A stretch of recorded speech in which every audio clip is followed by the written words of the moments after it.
ನವರಾತ್ರಿಯ 5ನೇ ದಿವಸ ಇವತ್ತು. ನವರಾತ್ರಿಯ 5ನೇ ದಿವಸ ದೇವಿಯ ಇನ್ನೊಂದು ಅವತಾರವಾದಂತಹ ಸ್ಕಂದ ಮಾತಾ ದೇವಿಯ ಆರಾಧನೆ. ಸ್ಕಂದನ ತಾಯಿಯಾಗಿರುವುದರಿಂದ, ಅಂದ್ರೆ ಕಾರ್ತಿಕೇಯ ಸುಬ್ರಹ್ಮಣ್ಯ ಅಂತ ಹೇಳ್ತೇವಲ್ಲ, ಸುಬ್ರಹ್ಮಣ್ಯನ ತಾಯಿ ಇವಳಾಗಿರೋದ್ರಿಂದ ಇವಳನ್ನ ಸ್ಕಂದ ಮಾತೆ ಅಂತ ಕರೀತಾರೆ. ಹಾಗೆ ಪುರಾಣಗಳಲ್ಲಿ ಉಲ್ಲೇಖವಾಗಿರುವಂತಹ ಕಥೆಗಳ ಪ್ರಕಾರ ಬ್ರಹ್ಮದೇವನ ಕುರಿತಾಗಿ ತಾರಕಾಸುರ ಅನ್ನುವಂತಹ ರಾಕ್ಷಸ ಕಠೋರವಾದ ತಪಸ್ಸನ್ನ ಮಾಡ್ತಾನಂತೆ. ಆಗ ಬ್ರಹ್ಮದೇವ ತಾರಕಾಸುರನ ತಪಸ್ಸಿಗೆ ಮೆಚ್ಚಿ ನೀನು ಏನು ವರ ಬೇಕಾದ್ರೂ ಕೇಳು ಅಂತ ಹೇಳ್ತಾನೆ. ಆಗ ತಾರಕಾಸುರ ಹೇಳ್ತಾನಂತೆ, ನನಗೆ ಅಮರತ್ವದ ವರವನ್ನ ಕೊಡಬೇಕು ಅಂತ. ಹಾಗೆ ಬ್ರಹ್ಮದೇವ ವರವನ್ನ ಕೊಡ್ತಾನೆ, ಜೊತೆಗೆ ಅವನಿಗೆ ಒಂದು ಮಾತನ್ನು ಸಹ ಹೇಳ್ತಾನೆ. ಹುಟ್ಟಿದ ಮನುಷ್ಯ ಯಾವತ್ತಾದ್ರೂ ಒಂದು ದಿವಸ ಸಾಯಲೇಬೇಕು, ಹಾಗೆ ನೀನು ಒಂದು ದಿವಸ ಸಾಯಲೇಬೇಕು ಅಂತ ಹೇಳ್ತಾನೆ. ಆಗ ತಾರಕಾಸುರ ಬ್ರಹ್ಮದೇವನಿಗೆ ಕೇಳ್ಕೊಳ್ತಾನಂತೆ, ನನಗೆ ಶಿವನಿಂದ ಜನಿಸಿದಂತಹ ಮಗುವಿನಿಂದ ತನ್ನ ವಧೆಯಾಗಬೇಕು ಅಂತ. ತಾರಕಾಸುರನ ಯೋಚನೆ ಏನಾಗಿರುತ್ತೆ ಅಂತಂದ್ರೆ, ಶಿವನಿಗೆ ಹೇಗೂ ಮದುವೆನೇ ಆಗೋದಿಲ್ಲ, ಒಂದ್ ವೇಳೆ ಆತ ಮದುವೆ ಆದ್ರೂ ಸಹ ಅವನಿಗೆ ಮಕ್ಕಳಾಗುವುದಿಲ್ಲ, ಹಾಗಾಗಿ ತನ್ನ ಸಾವು ಯಾವತ್ತಿಗೂ ಸಾಧ್ಯವಿಲ್ಲ ಅನ್ನುವಂತಹ ಭರವಸೆಯಲ್ಲಿ ತಾರಕಾಸುರ ಇರ್ತಾನೆ. ಅದಕ್ಕೆ ಬ್ರಹ್ಮದೇವ ತಥಾಸ್ತು ಅಂತ ಹೇಳ್ತಾನೆ. ಹಾಗೆ ಮುಂದೊಂದಿನ ಶಿವ ಮತ್ತೆ ಪಾರ್ವತಿಯ ವಿವಾಹ ಆಗತ್ತೆ. ವಿವಾಹ ಆದ ನಂತರ ಸ್ಕಂದ ಜನಿಸ್ತಾನೆ, ಅಂದ್ರೆ ಕಾರ್ತಿಕೇಯ ಜನಿಸ್ತಾನೆ. ಯಾಕೆ ಅಂತಂದ್ರೆ ಕಾರ್ತಿಕೇಯನ ಜನನ ತಾರಕಾಸುರನ ವಧೆಗಾಗಿಯೇ ಆಗಿರುವಂಥದ್ದು.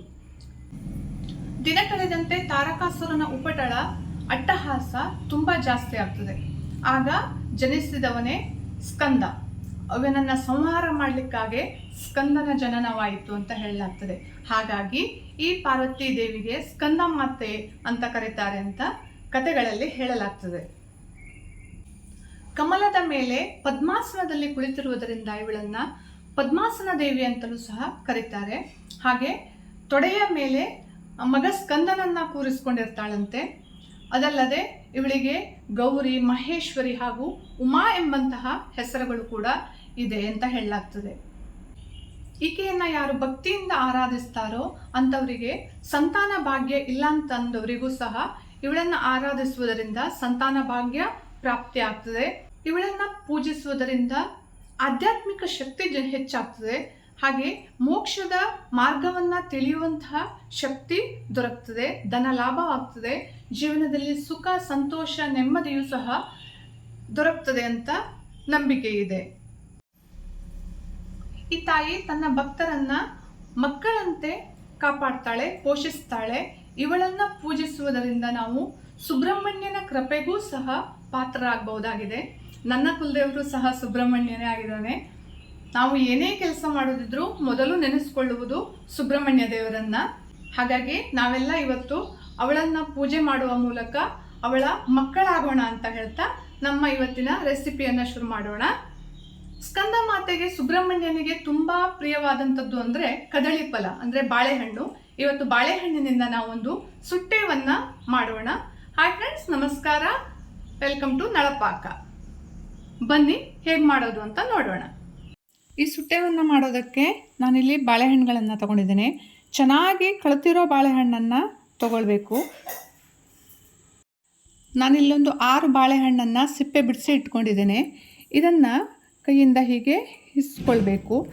ಬಾಳೆಹಣ್ಣು ತುಂಬ ಗಟ್ಟಿಯಾಗಿದ್ದರೆ ನೀವು ಇದನ್ನು ಮಿಕ್ಸರಲ್ಲಿ ಹಾಕಿ ರುಬ್ಕೊಳ್ಬೇಕು, ಇಲ್ಲಾಂದರೆ ಕೈಯಿಂದ ಈ ರೀತಿ ಮಾಡ್ಕೊಳ್ಬೋದು. ನೋಡಿ, ಬಾಳೆಹಣ್ಣನ್ನೆಲ್ಲ ಚೆನ್ನಾಗಿ ಮ್ಯಾಶ್ ಮಾಡಿ ಇಟ್ಕೊಂಡಿದ್ದೇನೆ. ಈಗ ಇದಕ್ಕೆ 1 ಚಿಟಿಕೆಯಷ್ಟು ಉಪ್ಪು ಹಾಗೆ ಸಿಹಿಗೆ ಬೇಕಾದಷ್ಟು ಬೆಲ್ಲವನ್ನು ಹಾಕ್ಕೊಳ್ತೇನೆ.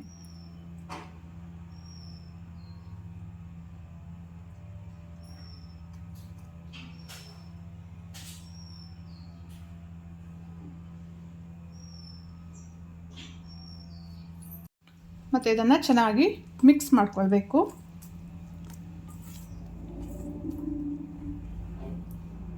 ಈಗ ಇದಕ್ಕೆ ಗೋಧಿ ಹಿಟ್ಟನ್ನು ಸೇರಿಸ್ಕೊಳ್ತಾ ಇದ್ದೇನೆ. ನಾನಿಲ್ಲಿ ಸ್ವಲ್ಪ ಮಾಡ್ತಿರೋದ್ರಿಂದ ಒಂದು ಅರ್ಧ ಕಪ್ನಷ್ಟು ಗೋಧಿ ಹಿಟ್ಟನ್ನು ಹಾಕ್ಕೊಂಡಿದ್ದೇನೆ. ಗೋಧಿ ಹಿಟ್ಟನ್ನು ಜಾಸ್ತಿ ಹಾಕ್ಕೊಳ್ಬಾರ್ದು, ಬಾಳೆಹಣ್ಣು ಸ್ವಲ್ಪ ಜಾಸ್ತಿ ಇರಬೇಕು, ಆಗ ಸ್ಮೂತಾಗಿ ಬರುತ್ತೆ ಸುಟ್ಟೆವು. ಇದನ್ನು ಚೆನ್ನಾಗಿ ಕಲಿಸ್ಕೊಳ್ಬೇಕು. ಹಾಗೆ ಒಂದು ಸ್ವಲ್ಪ ನೀರನ್ನು ಮಿಕ್ಸ್ ಮಾಡ್ಕೊಳ್ತೇನೆ ಮತ್ತು ಇದನ್ನು ಚೆನ್ನಾಗಿ ಕಲಿಸ್ಕೊಳ್ಬೇಕು.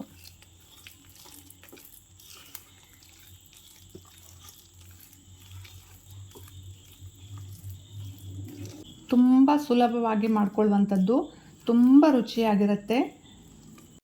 ನೋಡಿ, ಇದು ಇಷ್ಟು ಕಲಿಸ್ಕೊಳ್ಬೇಕು. ಈಗ ಹಿಟ್ಟು ರೆಡಿಯಾಗಿದೆ.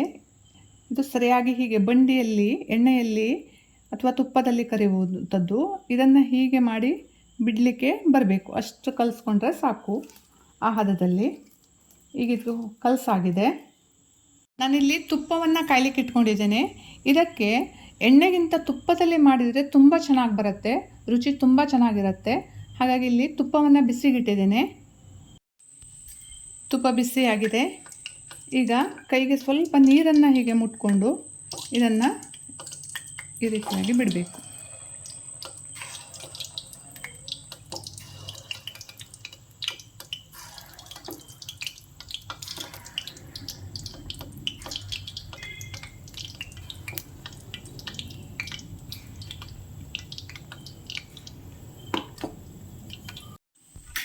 ಇದನ್ನು ಮಧ್ಯಮ ಉರಿಯಲ್ಲಿ ಬೇಯಿಸ್ಕೊಳ್ಬೇಕು.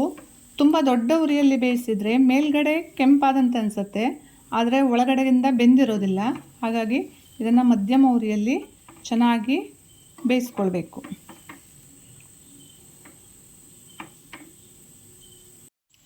ನೋಡಿ, ಇದೀಗ ಚೆನ್ನಾಗಿ ಬೆಂದಿದೆ. ಈಗ ಇದನ್ನು ತೆಕ್ಕೊಳ್ತೇನೆ.